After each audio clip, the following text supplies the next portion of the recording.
moi je viens de Côte d'Ivoire. J'ai fait toutes mes études, mon premier cursus en Côte d'Ivoire, système français, le lycée français. J'ai eu mon bac français en Côte d'Ivoire, option sciences pures. Puis je suis arrivé au Québec en 2006 ou 2007, je ne me rappelle plus bien.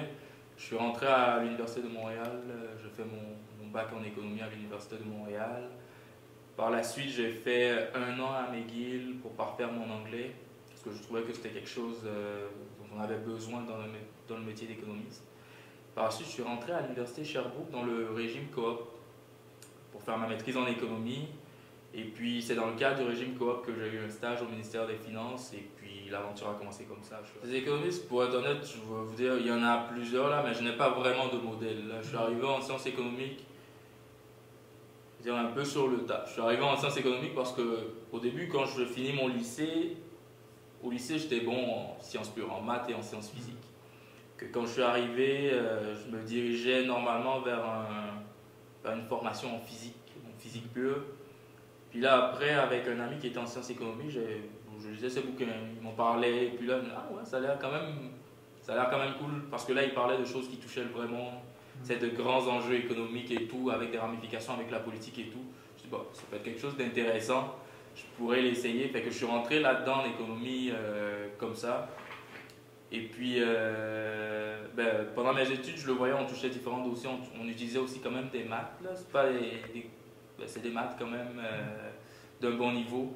Ça fait quand même un mix. Là, j'arrive à avoir ma satisfaction, on va dire, au niveau des chiffres, là, mais j'arrive à avoir d'autres problèmes, d'autres raisonnements. Puis là, je suis rentré au ministère des Finances, et puis j'ai découvert le vrai monde professionnel. Là. On touche vraiment des problèmes qui touchent l'ensemble des Québécois, des problématiques qui sont réelles. Là, c'est plus des modèles comme dans nos cours ou quoi que ce soit, c'est vraiment des problématiques réelles avec des enjeux réels et tout. Mixe un peu de politique là-dedans et tout. C'est comme diversité, là, je ne me serais jamais attendu à ça pendant mes études, là, mais je regrette aucunement. Là.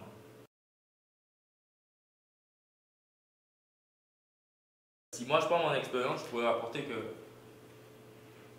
le monde académique, le monde professionnel, il y a un grand écart entre les deux. Dans le monde académique, des fois on fait des affaires, on ne sait pas trop pourquoi on apprend ça, pourquoi on fait ça, mais le monde professionnel c'est quelque chose de différent là, et puis c'est de loin beaucoup plus passionnant que ce que je pensais. C'est Est-ce qu'on utilise tout ce qu'on a appris à l'université? Oui. On utilise notre esprit d'analyse, il y a peut-être des concepts qu'on utilise un peu moins dépendamment des sujets sur lesquels on travaille, mais il n'y a rien qui est perdu vraiment. Et puis avant de rentrer au ministère des Finances, je me disais que oui, il y avait de grands défis et autres, mais on ne peut pas vraiment s'imaginer ce qu'il y a à découvrir là-dedans. Là, personnellement, moi je parle pour moi, là, moi j'aime ça, la diversité et tout, là, mais je suis complètement comblé. C'est tout le temps différent. Je sais pas comment l'expliquer là, mais je suis vraiment comblé là. Je veux dire, il y a tout le temps de nouveaux défis. Là. On s'ennuie pas. Là. On s'ennuie jamais au ministère des Finances. Je parle pour le ministère des Finances parce que c'est juste ça que je connais là, mais si c'était à refaire, je referais la même chose là.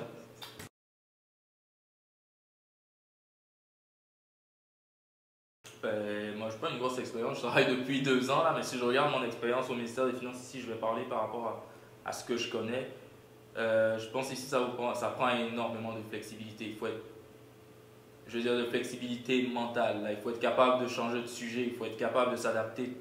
Ça bouge énormément là, continuellement. Là. Il y a pas deux dossiers qui se ressemblent. Il faut être capable d'innover, de sortir du cadre normal, là, on va dire. Et puis, ça prend une qualité, c'est d'être curieux, je pense. Parce que il n'y a pas de cadre précis. Là. Tu vas devoir explorer plein de choses différentes, des affaires auxquelles tu n'avais jamais pensé. Là. Il va falloir que tu sois curieux, que tu sois rigoureux aussi, là, parce que c'est le ministère des Finances, quand on présente des chiffres, il faut qu'ils soient vraiment vrais. Là. Il faut qu'il y ait des sources et tout, il faut être fiable. Il faut qu'on continue à perpétuer la tradition de rigueur ici aussi. Mais je dirais curiosité, rigueur et puis esprit critique. Puis, comme je vous disais, une grande flexibilité intellectuelle.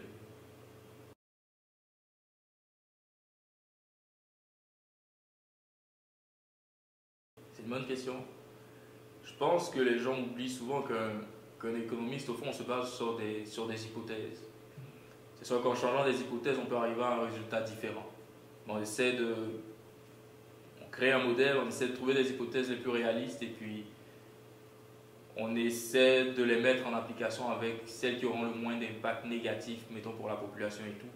Mais il y a aussi que les gens, je pense, qui regardent, ça c'est, je peux me tromper, je pense qu'ils regardent les problèmes des fois du point de vue de ce qui les touche eux, pas d'un point de vue global.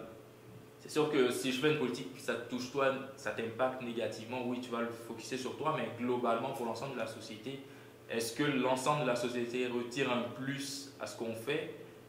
Je pense que c'est ce qui manque la plupart du temps chez certains qui critiquent. Ils ne regardent pas d'un point de vue global, ils regardent de ce qui les touche à eux, mais ils ne regardent pas de l'ensemble des politiques qui sont mises en place.